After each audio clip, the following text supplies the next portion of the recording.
Here's another show you can enjoy in the True Story FM family of entertainment podcasts. Ever wonder what bridges the gap between your favorite film genres, subgenres, and movements? CinemaScope is here to explore these connections, taking you on a thrilling odyssey through the ever-evolving art of cinema. I'm your host, Andy Nelson, and in each episode, we embark on a deep dive into the forces that sculpt the world of film. From the styles you know and love, like heist films or the French New Wave, to the ones you may not be as familiar with, like Turkish Yeşilçam or Brazilian Nordwesterns, my expert guests and I unravel the complex tapestry of storytelling, style, and innovation that defines the world of film as we unpack the myriad catalysts of change that shape these diverse styles. Whether you're a student of film, a creative professional, or simply a devoted movie enthusiast, CinemaScope is your gateway to a richer, more immersive film experience. Don't just watch movies, understand them, appreciate them, and revel in their artistry with CinemaScope. Subscribe today.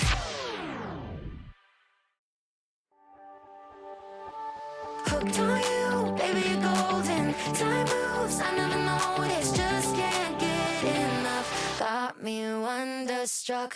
Hello and welcome to Make Me a Nerd. I'm Mandy Kaplan, and it is my mission to explore all things in the nerd culture that I have been missing out on my whole life.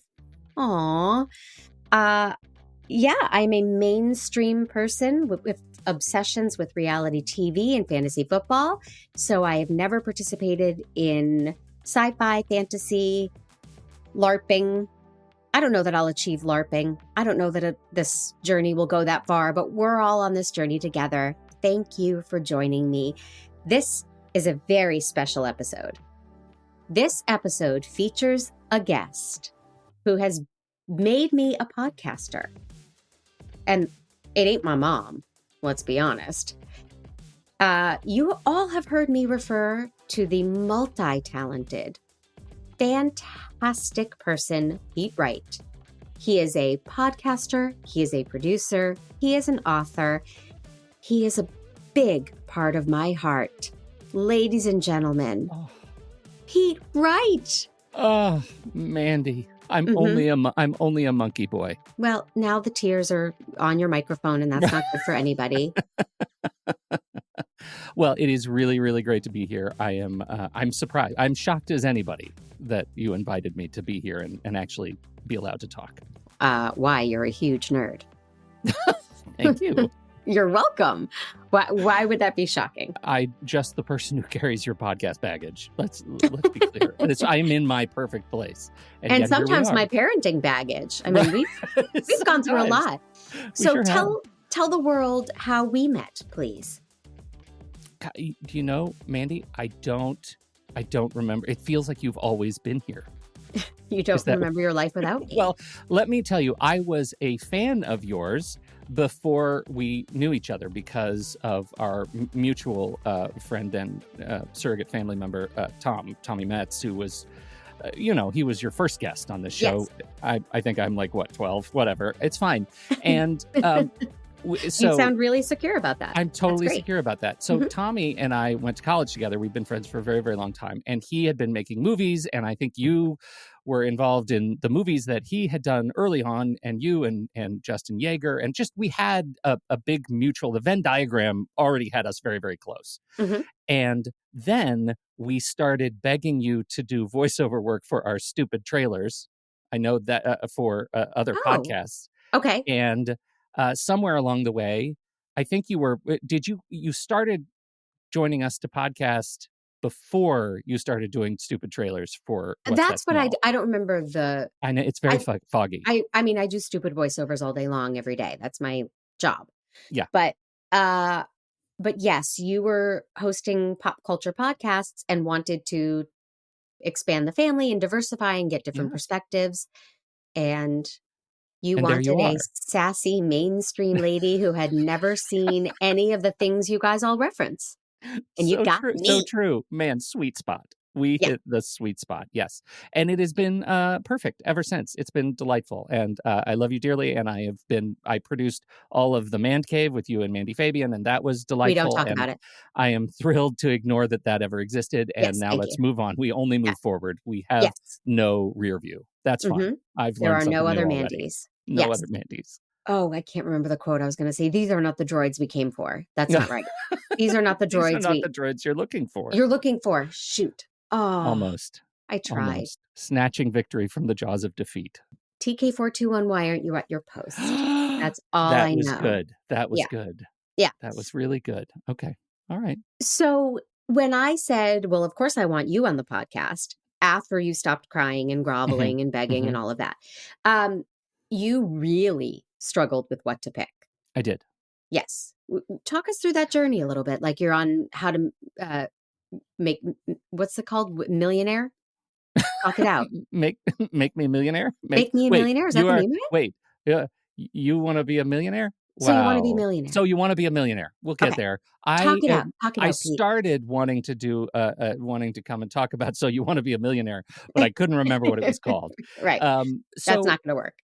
I feel like I'm a nerd about kind of a lot of stuff, and you already checked a couple of boxes for me in shows leading up to this, and so I really. I struggled with the things that I'm super passionate about. I started really wanting to find a series of something because like I feel like I can be a more invested nerd about something in a field if there's a bigger field to play in. Mhm. And then it just hit me that there's a little bucket of movies that I am a massive fan of, not because they are great movies, but because they plus me make me feel great about Okay. who I am in the world. And we ended up with this kind of with the movie that we're going to talk about today. Okay. So I can relate to that. I am well aware that Miss Congeniality is maybe not a great movie, but it just feeds my soul. It makes me happy. I want to talk about it, quote it. I want to do the choreography of the Miss America, competition. So I get acknowledging that something might not be a great movie. I feel a great sense of relief that you said that up at the top because we watched The Adventures of Buckaroo Banzai Across the Eighth Dimension. He's a rocker. Doctor. Don't tug on that. You never know what it might be attached to. Inventor. Activate oscillator. He's broken the sound barrier. Philosopher. No matter where you go, there you are. And the only hero Buckaroo. Buckaroo. Buckaroo. Curse you, Banzais! who can save us all. Evil! Pure and simple from the 8th dimension! Venom! Launch thermal pod. Buckaroo Banzai is pure nutty fun. Buckaroo, you forgot your thruster. Why don't you hold on to him for a while? The cult sci-fi classic. Run! In a dimension all its own. Real life Martians landing in New Jersey. Holy Toledo! We will hire a portable beam weapon! Vaporize the whole damn planet? If we blow this today, Get him up. there ain't no tomorrow. Left! I said left! This is left! I mean my left! Your left! Go your right! Buckaroo, President's calling about is everything okay with the alien space cloud from Planet 10, or should we just go ahead and destroy Russia? Tell him yes on one and no on two. The Adventures of Buckaroo Banzai. Which was yes, destroy Russia or number 2? For those of you who have somehow missed this gem from 1984, is it 4? Had you missed this gem from 1984? Oh, very much so. Okay, good. Yeah. That's good. Yeah, I was living a blissful life and didn't get involved in this. But here is the breakdown of what this story is. First of all, it is called an adventure comedy sci-fi movie. Here's the story. Brain surgeon, rock musician, adventurer Buckaroo Banzai is a modern Renaissance man and has made scientific history. He perfected the oscillation overthruster, which allows him to travel through solid matter by using the 8th dimension. But when his sworn enemy, Dr. Emilio Lizardo, devises a plot to steal the device and bring an evil army back to destroy Earth, Buckaroo goes cranium to cranium with the madman in a battle that could spell doom for the universe. Along with his crime-fighting team, the Hong Kong Cavaliers, Buckaroo must stop the evil alien invaders from the 8th dimension who are planning to conquer our dimension. He is helped by Penny Pretty, the long-lost twin sister of his late wife, and some good extra-dimensional beings who look and talk like they are from Jamaica. Okay. What's wrong with any of that? There's so much to discuss. Yeah. And but first I'd like to know, when did you see it? What did you think when you saw it? How many times have you seen it? I want to know your relationship with the adventures of Buckaroo Banzai across the eighth dimension. Mandy, if you were to come to my house and say, hey, Pete, what Wi-Fi network should I join to come to your house? What do you think that Wi-Fi network would be? Just give me an example. Okay, give me a thought. Buckaroo Banzai. Yo-Yodyne Propulsion Systems. That is the name of my Wi-Fi network. Okay. I am... Mine is NetSuite Guest 41. Really meaningful. It is close to your heart. Real nerd for NetSuite devices. Yeah. I've seen this movie a lot. I came out in 1984. I saw it in the theater. But the deal with this movie is that I saw it with a group of friends. We'll call them Dogan and Trent because that's their names. And I hope you mean former friends. Go ahead. Yeah, we made movies together, right? That was our thing when we were very young. So we saw this set of movies. We saw like Joe versus the Volcano and Buckaroo Banzai and Hudson Hawk, and all of these movies made us kind of infused in us a sense of humor and a sense of worldview that I think that defined my teenage years. And so, that is why these movies resonate. And I fully recognize that if you're coming to this movie brand new, I'll bet you wish that you could fall in love with the movie the way I fell in love with it when I was 12, 13, 14. Because otherwise I don't know how you would fall in love with it. It's bonkers. It's dated. I get it. I wished I could light my face on fire to get out of seeing the whole thing.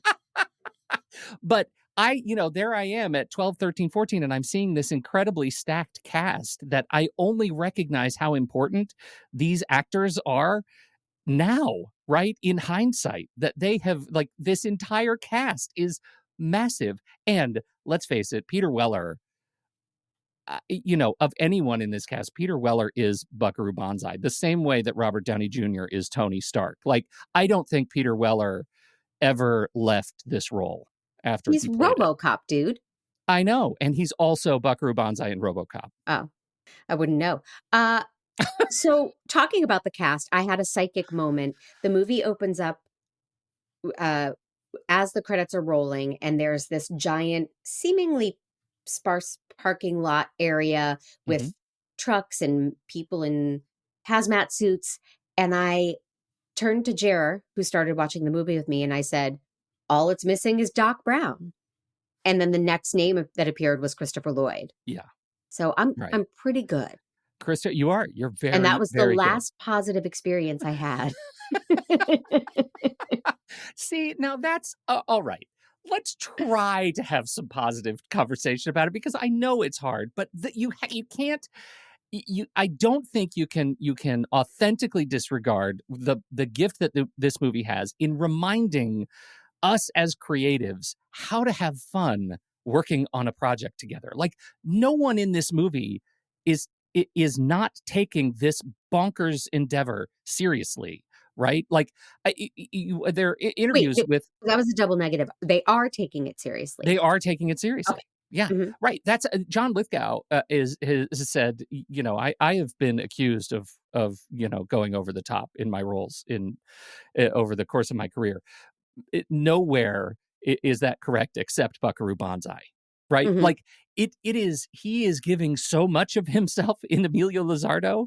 Yes. That he's just earned every bite that he gets out of this movie. It's fantastic. Starts off like in an asylum. Yes. And then he escapes or just walks out, but he is banana pants in this movie. Half of his body was, I don't know, made love to by alien creatures in the eighth dimension. That was a horrifying flashback ending up halfway through the wall. Come on. That's real adventure drama. Well, and he was such a legitimate actor. Yeah. But he's always done goofy things, right? For sure. Mean, I don't know if when your kids were little, did you ever hear John Lithgow's album of kid songs? No. Oh, he's so wonderful. But John Lithgow has always made bold choices. And this felt like a real FU to his Shakespearean background. Christopher Lloyd, this feels like, yep, how could you make a movie like this without Christopher Lloyd? Yeah, I think that's fair. I think that Christopher Lloyd is almost the direct inversion of John Lithgow, that when he does serious things, it's a surprise. And it's also amazing because he has breadth, and yet his home turf is Buckaroo Banzai. It's Doc Brown. Like that's the hand to glove part of Christopher Lloyd. But I mean, how much did you expect to see Jeff Goldblum in his full fuzzy chaps? It didn't shock me. And that was pretty good, though, right? I go back and forth on Jeff Goldblum. I do. He has moments where I think, oh no, he is not talented. He just does what he does. Mm-hmm. And then there are moments I think he's very, very good. Yeah. But right. So I guess my question is, you're on set of this movie. I read a little bit about what they all thought and why they took it. They all did take it quite seriously. No one seemed to be saying it was hilarious and it was a send up, so I wanted to participate. Right.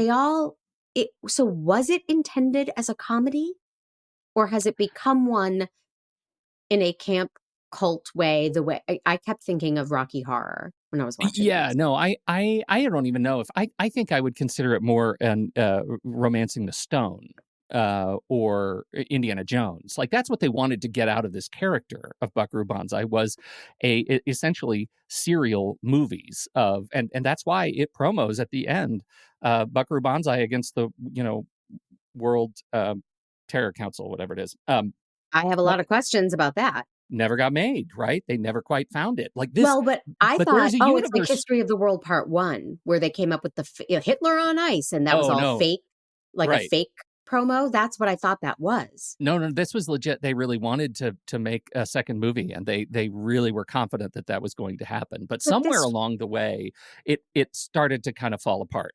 This was successful. They made a novelization. They made comic books. This had success, no? Because of the passionate fans that lived in the movie, right? The people who were making the follow-ups, the people that were writing the books, that were doing it in character, were the actors in the movie that loved this space so much, right? Okay. Like this was just an enormous passion project. But when for example, here's an example. When I say that things started to fall apart a little bit, like the producer on the film gave lots and lots of notes, right? Neil Canton. And he gave him like $12 million to make this movie. And at one point the notes were like, you know what, Buckaroo Banzai would never wear red glasses. And they said, but yeah, he would. We want him to wear red glasses. He said, no, but okay, let's negotiate. He gets 3 scenes with red glasses in the movie. 3 scenes. So he was watching the dailies very, very closely. But at some point, the actor Richter, the W.D. Richter, the director, and the principal actors thought, I think that the comments have stopped. I don't think he's watching the movie anymore. So they decided to test him. And they tested him by shooting the scene where they're running through Banzai Industries, and I think it's Reno's Reno and New Jersey are there. And Jersey says, "What's that watermelon doing right there?" And he says, "I'll tell you later." Right? Yes. Right. I wrote down, that's the only time I left. That was my laugh line. It was the gag to test Neil Canton to see if he was still watching the dailies, and it made it into the film. Okay. Well, that I enjoyed tremendously. And I'm so glad that you have this knowledge of behind the scenes and the lore. The kids say, drop the lore, by the way. Yeah. I don't know if you've heard that. Yeah. Right. So you're dropping the lore, and I really appreciate it. Yeah. Well, and that gets to, I think that example gets to exactly what I get so excited about what this movie represents to me about fandom, which is these guys were fans in addition to creators. Like they were fans of the universe in which they were working, and people have gotten such joy out of this. It is so obvious that they were having fun while making this movie that it sort of set the like ideological tempo for me about creating. Like if I'm not having this level of fun, then maybe I'm doing something wrong. If I'm not having this level of congeniality with the people I'm working with, then maybe it's not. Maybe I shouldn't do it that way. Maybe I should do something else. That's inspiring, and I love that. And that gets us into my mom will make the costumes mentality right. of of us, people who are like, I don't need it to be successful. I just need to put it on its feet and make Yeah. it happen. Yeah. And one really smart way they worked within their budget that I noticed when he is breaking through the mountain, we see Yes. this thing that he is touted for doing. We get to see it right at the top of the movie. Right. They shoot almost all of it, and maybe I'm going wrong. You can correct me if I'm wrong, but they shoot so many close-ups. So we never have to really see him go through it. We see his gauges going out of control. We see his eyes. We see the steering wheel, or whatever. And I thought, oh, that's so smart. Doesn't cost anything to shoot close-ups of things. Right. So Very they got efficient. away with, Yeah, they got away with a lot. They got away with where their locations, their sort of guerrilla shooting, right? They really, wanted to get away with because even at $12 million in 1984 was kind of money, but not that much, right? Not for a sci-fi thing. Right. You can make the big chill with that. But Exactly. But this was an episode of like the first season of Star Trek kind of money, like cardboard sets and, here's stuff we have hanging around. And like glasses made of bubble wrap. Right. Right. Those were 3D holographic glasses. Made of bubble wrap. Yeah, bubble wrap. Mhm. Yeah, and plastic shells from plastic form, like fast food shells. Right. Yeah. Awesome. Well, now I know 1984 was a different time, but are we supposed to buy Peter Weller as half Japanese? So 1984 was a different time. I wrote, who's his dad? Mickey Rooney from Breakfast at Tiffany's? I know. I mean. It's not. No, it's okay. It's a different time. So a couple of things that I acknowledge are problematic. That is one of them. That's absolutely one of them. I don't think we buy that. I think it's part of the fantastical nature of the movie that we're supposed to just believe that Peter Weller is half Japanese. The other one is, the sadness of putting Ellen Barkin as a character with a really interesting kind of B or C story in the movie, and she just ends up being a damsel that he needs to save.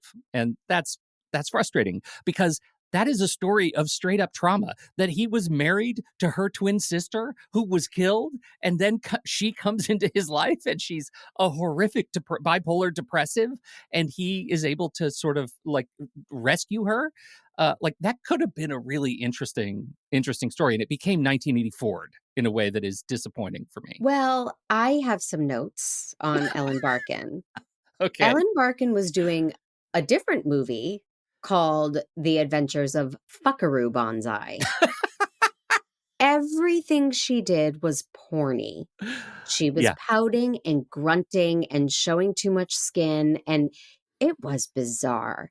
She was supposed to be a character with some badass, hey, I'll join the fight and I'll take up the cause. She was no Princess Leia. She was embarrassing. Yeah. It was a strange performance.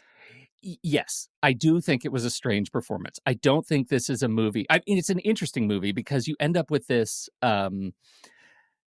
so many people in this movie who are supremely talented actors, and Ellen Barkin was young. As easily as it is for me to say, I don't think this is a movie that you'd put Sally Field in, or I don't know who else was a kind of leading lady in 1984.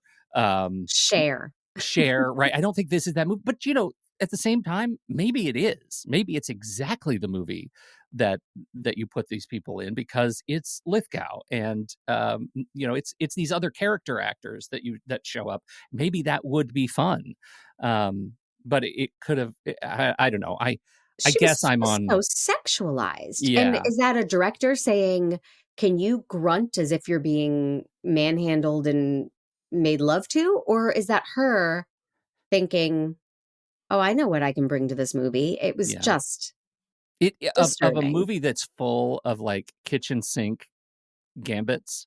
To put that in there, it actually is the one thing that doesn't fit as well for me. I don't think, and the fact that the only other woman I think in the movie is Rosalind Cash as an alien, and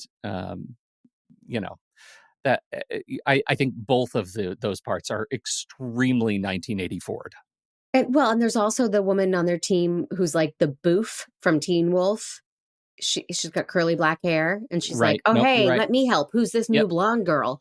Uh, Yeah. you know, Yeah, like Perfect very Tommy's girlfriend or stereotyped. something. Yeah, Yeah. you're right. Um, Yeah. so it's interesting that you mentioned that they put something in to see how far they could take it for the producer to notice.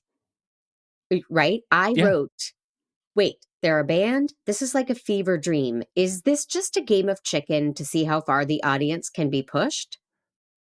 And you're saying some of it was. Some of it was maybe, if Yeah. not even the audience, but certainly the sort of filmmaking administrivia on Mhm. the back end.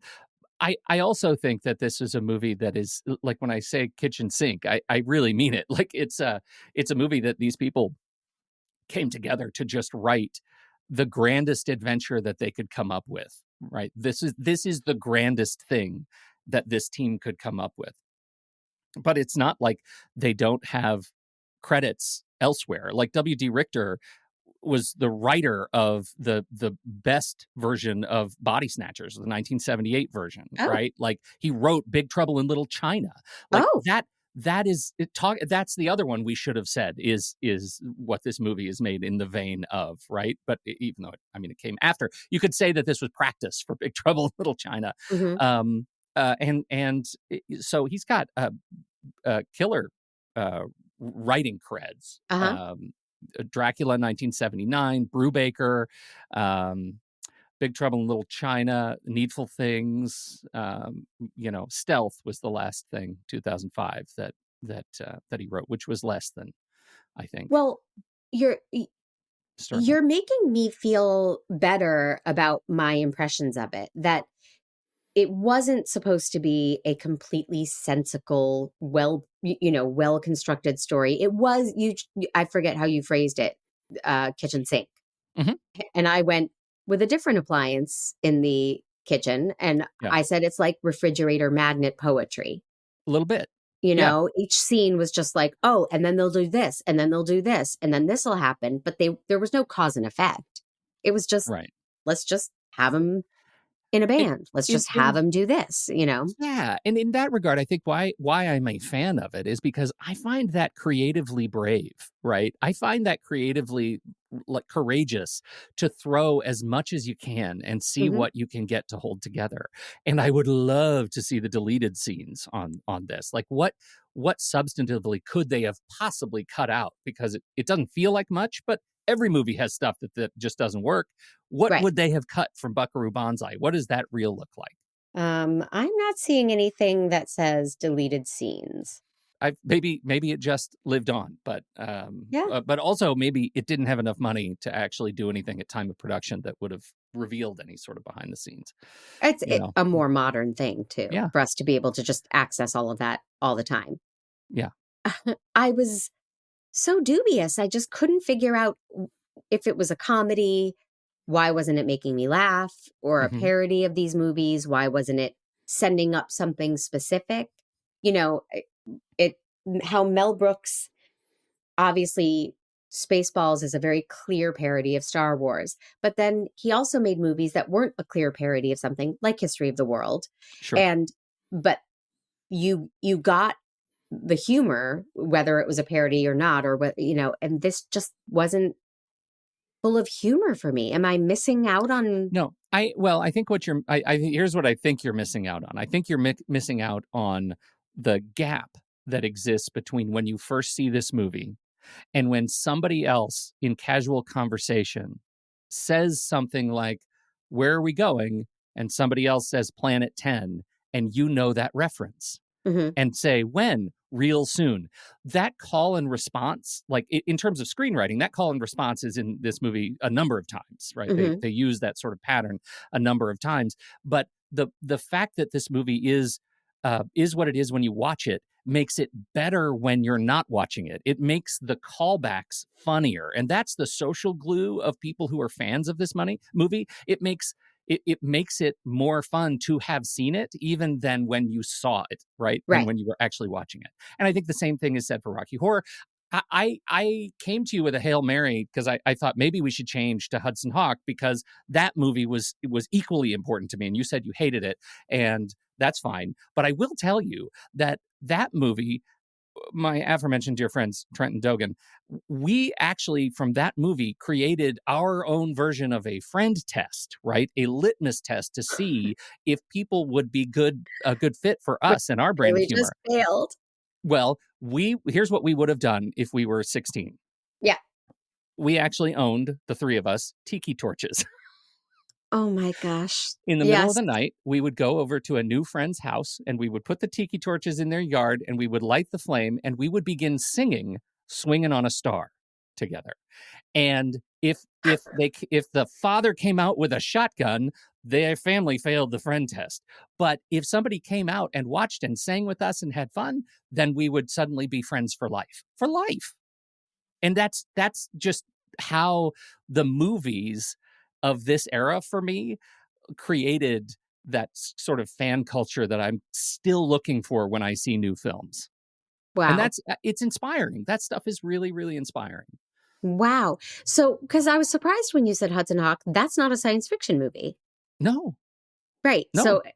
So therefore, I would also say not really nerdy Hudson Hawk. It was a cool movie that came out with Bruce Willis. It doesn't strike me as a nerdy movie. When I think of my nerdery, it's the level of love and affection I have for a thing where I become a nerd about it.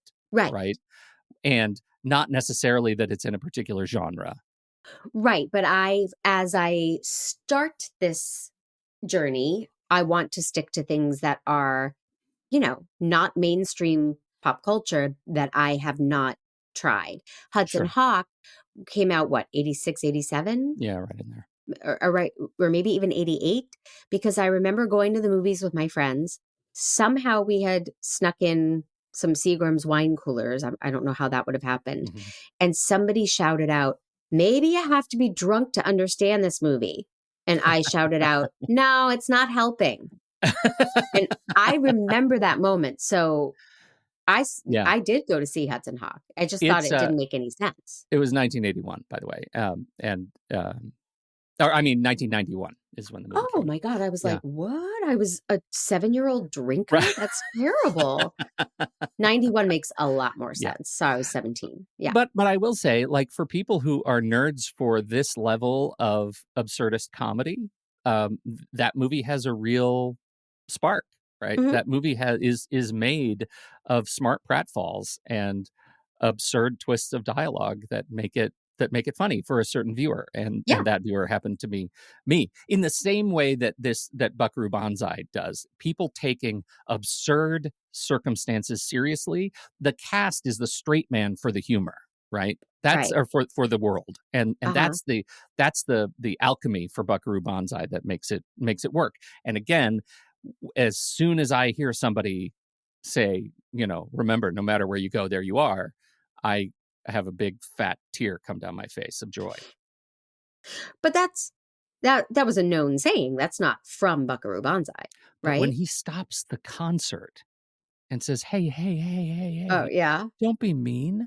We don't have to be mean at a concert, right? Like in the middle of a song, and says, no matter where you go, there you are. There's something about that context that has reclaimed that phrase as the spiritual logline for the movie. I also wonder, at the time, them being in a band and dressing the way they dressed was normal. That was the culture at the time. It was 80s. It was, everyone was in a band and dressing that way. But now it just makes it so strange. Coming at it from our perspective in 2024, the music for The Last Battle was so 1980s typified that it was funny and not in an intentional way, I don't think. Right? Yeah. At the time, that was like high octane music. That was high octane. For the battle. But now it just felt like a parody of itself and not in the way they intended, I think. I think it's because that digital synth scoring has become something that's super easy to lampoon now. And you and I are of the age where, like, speaking of sweet spots, these were the movies we grew up on, were synth pop scores. And, and so I think we grew out of that. And what was left is like Hans Zimmer. And Hans Zimmer has taken synth pop of the 80s and turned it into massive, incredible or experimental orchestral scores for like Dune. And so he's a winner out of the 1980s synth Wait, pop. he's Axel F though, right? Or am I confusing Yeah. Jan Hammer and Hans Zimmer? No, that's Jan Hammer. Yeah, you're right. Oh, Hans okay. Zimmer is not Jan Hammer. That's right. Okay. So are you sure about that? Are they sure about that? they might not be sure, and that's what makes Jan their and music so Hans? special. Yeah. No. So I think that's part of the inheritance of our nostalgia, is that when we see movies that have that sort of score, it was because there were a bunch of composers who were trying a lot of new things. And those new things were, how do synthesizers work to make music? When, how do we make sounds that don't exist? And that's really fun, coming off of the 60s and 70s, exploring these kinds of machines to make music. Well, this was probably very cutting edge musically speaking at the time. But we forget how dumb until you hear it now and realize, oh, we've matured beyond this. Yes. So one incredibly smart conceit of the film that I liked, that I don't think they paid off enough, is, unless I am an idiot and this wasn't really a conceit of the film, but they are saying, remember Orson Welles? Yes. What he was doing was real. And then he pretended it was fiction because he couldn't admit that aliens had really invaded. Right. Right? Yeah. But I felt like it was they a said cover. it and then let it go. And I thought, no, that's the War of the Worlds. That's interesting. And we all know that reference. And well, I don't know how they would have played it off better. They did a setup payoff, right? They set it up where the 1938, a lot of the research is done around the name John and all the social security cards that are registered at the same time. And they come to this realization that this was a thing that happened in Grover's Mill in 1938. So they laid out, for people who know about War of the Worlds, they've laid out all the breadcrumbs. And then they go explain it to Buckaroo later. And there's our payoff. And so narratively, like, I kind of get it. I don't know what I would, like, if we're armchair, like, editing the movie, I don't know what I would have done to make that more obvious or more apparent. Like, I didn't get it from Grover's Mills because I'm not familiar, but when they laid it out for Buckaroo, I was like, oh, that's smart. War of the Worlds. It was real. Got it. And that ties it all up. Again, if you had that, and I think if you were an adult in 1984 watching this movie, you probably stood a better chance of understanding those references. Oh, yeah. Well, I didn't understand them at all. Who was this movie made for? Was it made for stoners or for kids, or who was it? Who do you think the goal audience was? Oh, I think it's that 18 to 36 kind of dual demographic, right? Adult adventure lovers, young adult adventure lovers, right? I think it's in the same ballpark as the others we've mentioned, right? The Romancing the Stones and the Little Chinas and Indiana Jones. I think it's all in the same space. It's just done so over the top that it didn't hit mainstream the way those did. Because some of the humor, I think, was very geared towards 12-year-old boys, which is usually my strong suit, by the way. I mean, I laugh at Dumb and Dumber with the best of them. But, all the aliens are named John something. And at one point, he was like, my name is John Smallberries. And I imagined a theater full of 12-year-old boys laughing their asses off. Yeah. But in this, it didn't hit for me. I wasn't, I don't know. I guess I was like, why are they all named John? It could have been so much funnier. It could have. And the John, I admit, the John as a joke, it felt like a joke that somebody kind of came up with first thought, best thought, Like, I get it, but it feels like they were more proud of that joke than that maybe was deserved.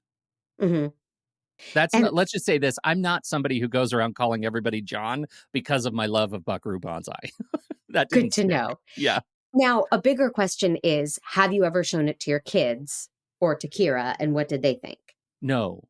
You saved it for me. I saved it for you. They chose not to. I have to be very selective because, there's a reputational factor here that if I recommend movies that are good, they will watch movies that I recommend later. If I Mhm. recommend movies that are not, they'll just stop watching movies with me altogether. So I have to really be careful and find the right mood. I have never had an opportunity. And in fact, Andy and I, Andy Nelson and I over at the Next Reel, we did talk about this movie. And I went back and listened to the podcast, and Oh, we recorded that in 2014, and it okay. still holds up. I feel the same way about the movie. I was surprised because I don't remember much of what I said in 2014, and it felt like me. It was this that demonstrated for me that there's a level of fandom that I have for this movie Yeah. that is eternal. Did you rewatch it for this Oh podcast? yes, oh Oh, yes. okay. And I'll And tell you what else. I watched it on. I got one of the Apple Vision Pros. I think I told you about this, oh, and it. oh God, I've tried to have a conversation with you while you're Yeah, wearing this and it thing. was This is like delightful. the You loved it. VR goggles, Yeah.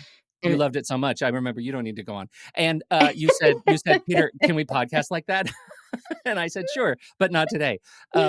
We it has a like the big screen cinema mode. So this took me back. I had that real visceral kind of memory of watching this movie on the big screen. Like it felt like I was in a theater watching this movie again. And it was glorious. Like when the title, that weird stencil typography, that weird typeface of it comes up, Buckaroo Banzai, I'm 13 years old again. which is wonderful. I have that with many, many movies, and many albums and many things from Yeah. my youth. But I this just it never came together. And then at the very end, I wrote, "Wait, what happened when he went to kiss her and an alien shot him with something, but the alien wasn't there? Then the aliens are sitting in Edith Ann oversized chairs." Yeah, yeah. Those were the Can you those were explain some of the that the to me? Reds. The Reds. He went to kiss her in. You mean when she was unconscious? This was the Sleeping Beauty moment. Yes, when she's in a sex torture device. I mean, I think it was a sex torture device. I wouldn't really know. I don't know. I don't I don't know what that was. I have no rationalization or defense of that Yes. device. It Okay. was ridiculous. But yes, he went to But kiss he had her. been ionized earlier. He wasn't shot. He electrocuted. It's like electrocuted her because he had been ionized. Remember, and everything he touched would like shock Yeah. each other, and that's what brought her back to life. Was his shocking her. But what they showed a guy who had gone through, like with Oh, the like spitter guy. poison Yeah, dart. he Yeah. spit. Yeah, Yeah. yeah, So that he happened. wasn't there. Or apparently he was. They just I like don't know. showed him Maybe and then we're they never showed him again. But he yeah. shot something, no? At Well, he Buckaroo. did. I remember he shot the other guy and he got hit and was thrown back through the wall. Are we thinking about different sequences? I might have to open the Yeah, this was movie. at the very, very end. And then Okay. they cut away to a bunch of aliens in giant chairs. Yes, the giant chair guys, and they're Yeah. and tables like two tops that Yeah. are very very Mhm. tall. Yes. Like, Yes. they needed like a cappuccino from So I Married an Cafe Axe Murderer. Nervosa. Yeah. Yeah, right. Uh, yeah. I mean, I didn't understand any of that. I'll say this, maybe generously, it wraps up quick. Yeah. Okay. Like it just says we're going to tie this up and pretend we tied it up real good, and that's fine. It's Yeah. fine. This is because I think part of the problem is that this is actually a race war, right, between the Reds and the Blacks of Much these like Les aliens. Mis. Go ahead. Exactly. And I think that's the like this is also where the movie this was a note that I wrote down when he says there are blacks here, right? He's on the phone and he yells there are blacks here, and you think, okay, maybe this is a movie that's going to lampoon our interpretation of how we deal with race and make it Mhm. funny, and they Mm. don't, and so it's just a dated joke. It doesn't Yes. work at all. Yes. It doesn't work at all. It's again like we had this thing and maybe there was a great D story where they made just all kinds of jokes at the expense of our administration's efforts to deal with racial issues, Right. and they Well, just failed. have you ever read the screenplay? I have the screenplay. I have referenced the screenplay. Have you I've read never it? read it page to page. I have the PDF. I mean, of it. I'd be so curious about the differences. Yeah, you're right. Oh, that reference never made it in. That would have made that sequence make more sense. I'm Yeah, totally. always, I actually, in all my free time, I sit with a screenplay and watch the movie. Mhm. And it's so interesting to see, oh, wait a minute, they took What did they this scene cut? and put Yeah. it in the beginning, and why, and in the script it makes perfect sense. And Especially endings, right? Like I yeah, love endings. How many yeah. pages got cut? Yeah. So I thought that was interesting too, that the whole idea. But there was some. What did we just talk about? The The big oh chairs. and the fact that the reds and the blacks don't look appreciably different from one another. And there are times when I'm watching the movie, and because I've seen it a number of times, I know where who the actors are and the voices are that are portraying reds and blacks, and why they're mad at each other. We never know really why, they just are mad. Right. And when I watch it with other people who haven't seen it, that's very confusing. Oh, and yeah. It just looks like people who are or alien creatures that are mad at each other with quivering fingers, and there's not a lot of grounding there. So I get it, and that's kind of where we go at the end. Those are the Reds having successfully allowed Buckaroo to have this relationship with a person who should have been dead, according to grand plans. Yeah, I mean, I was not following a lot of that plot, Yeah. to be honest. Understandable. Do you think this would have been a different movie if it were The Adventures of Mark Strong? Like, his name is so ridiculous. Honestly, Buckaroo Banzai is a ridiculous name. Anytime a character is saying, like, I'm going to kill that Buckaroo Banzai, how do you take it seriously? But if his name were Joe Smith. Joe Smith. Yeah, Joe Steele. Right. Different movie, right? I mean, it would have been a different movie, but I think that's probably why it's Buckaroo Banzai. And the movie, it's different when you ask people, have you seen The Adventures of Buckaroo Banzai Across the Eighth Dimension? That's the title of the film. There's no subtitle. There's no colon. There's no nothing. The whole title is part of the adventure, right? Mm-hmm. The Adventures of Buckaroo Banzai Across the Eighth Dimension. It's supposed to be the cover of a comic book, right? Mm-hmm. If you think about it in that style, it fits tonally for me. Would it have been a different movie? It probably would have been a different movie. In the 80s, a movie that would have starred, Sylvester Stallone or Arnold Schwarzenegger, right? Like, right. Because we're entering the era of beefy heroes. And so that might have made more sense. I wonder if they leaned on it too heavily and they just thought anytime a character says Buckaroo, it's going to be funny. So they didn't infuse much more humor than that.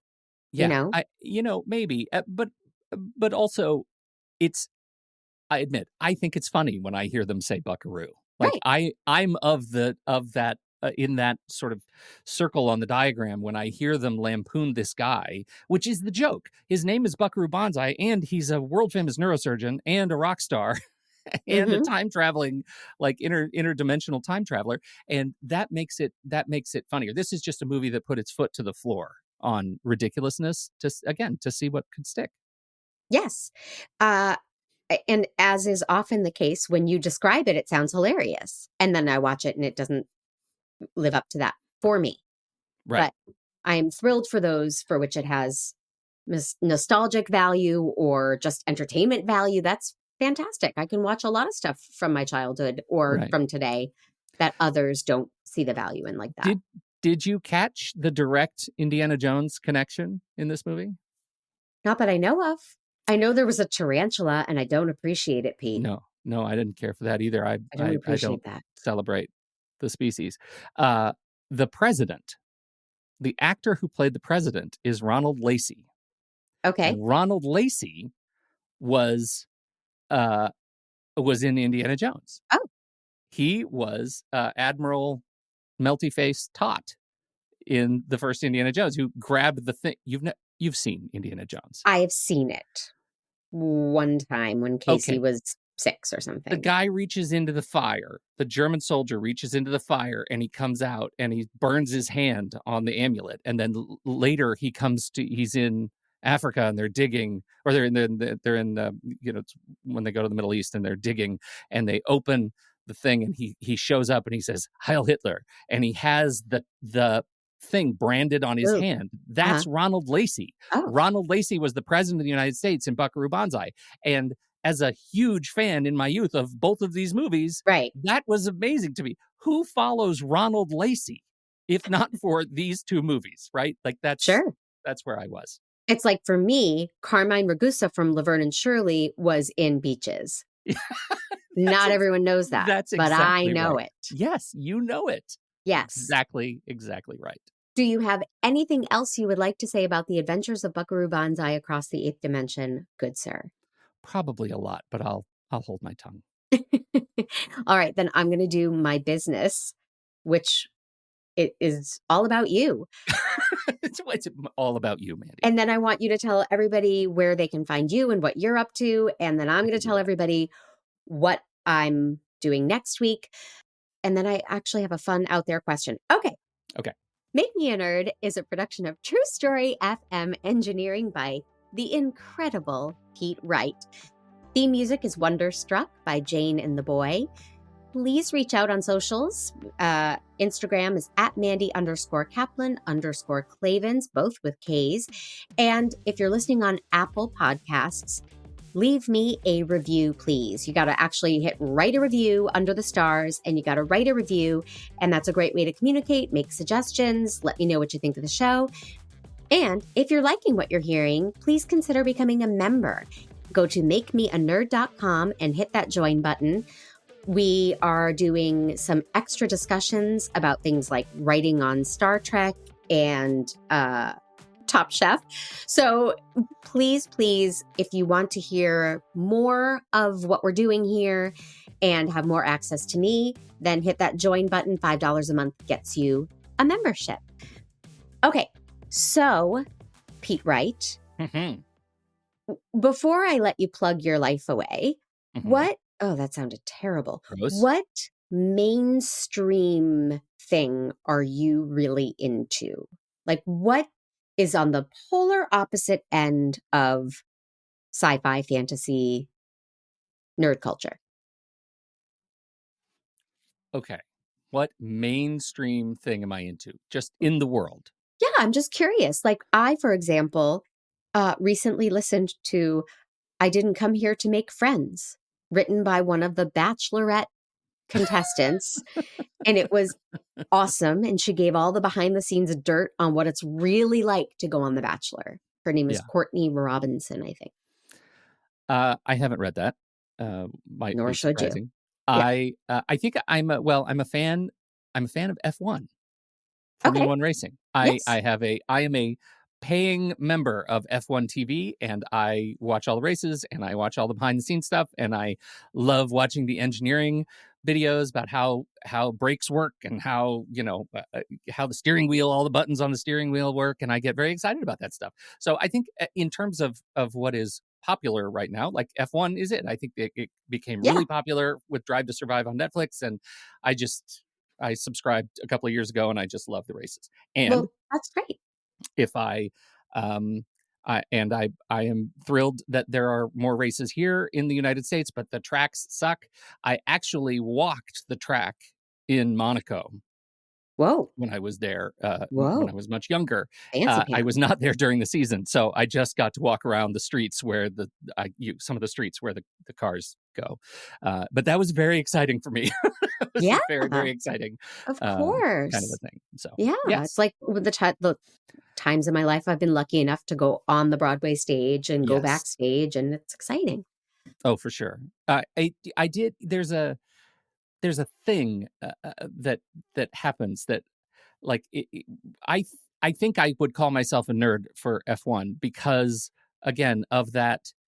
It's pop culture, it's mainstream, but I have a certain ownership of my love for it, right? Yeah. Like, there's always that thing in my back of my head that says, but I love it maybe more. Which is fan entitlement, right? It's great. Like, you're I like love the that. Kathy Bates of F1. That's depending on the movie. Yeah. Okay. Misery. I'm saying Misery. No, I know. Okay. That's I'm the number one fan. I get it. It's just kind of, she goes to a dark place, and I'm not going to break the ankles of Max Verstappen. Okay. So you, Pete Wright, podcaster, author, tell everyone where they can find you and enjoy you as I do. Well, if anybody is a fan of ADHD, then if I got it, my new book is coming out. The release date is September 4th. New book from Wiley press. It's coming unapologetically ADHD, and you can pre-order it now if you are so interested anywhere you buy books. We're very, very proud of it. I wrote it. My co-author is Nikki Kinzer. She's an ADHD coach, and she's delightful, and we're very proud of the book and can't wait for it to be delivered. Hardcover September 4th. It feels like it's coming way, way, way too fast. So that's one thing. So I'm also exciting. Oh, it's very exciting. I also, I'm a co-founder of True Story FM with my partner Andy Nelson, and this is, in fact, I don't know, when is this going live? I don't know, You tell me, sometime boss. in the next I couple don't of know. weeks, and I think right around there we're hitting our 18th year. If you Wow. can believe that, Wow. of making podcasts for a living, and that's very, very exciting. So happy to be doing it. Here's to, I don't know, do people say 18 more? That seems weird. And what Here's- podcasts can Go people ahead. find you on? Well, the True Story, our entertainment podcast, the Next Reel Film podcast, the whole family of film podcasts there. What's That Smell is now called All the Feelings, and this season we're doing The Sins and Virtues. New episodes as we record this. New episodes are dropping maybe today. Oh gosh, I got to check my schedule. I can't wait. And that is with very excited. Tommy Metz the third. That's with our dear friend Tommy Metz the third. Yes. And the ADHD podcast. For you fans of ADHD. Great.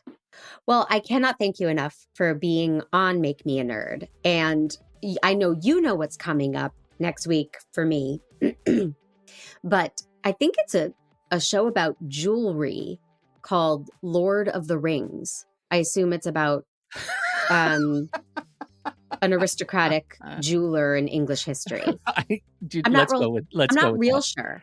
Yeah, and I think there are 3 movies that I'm going to attempt to watch because my guest, Richard Hellstern, is a dear friend and a passionate, self-proclaimed historian about English jewelry. So I'm sure his nickname is Precious, right? My Precious. Sure. It's going to be great. Don't know what that means. And I asked you to watch a movie that was under 2 hours, and he gave you, if you're doing it right, a 12-hour endeavor to get through all of these. Well, so that's there great. was much discussion. I even said I would try to read the first book, but he chose a visual rather than this. So we're going to see where it goes with Richard Hellstern, Lord of the Rings. Outstanding. All right. Until then, thank you all so much for listening. Bye.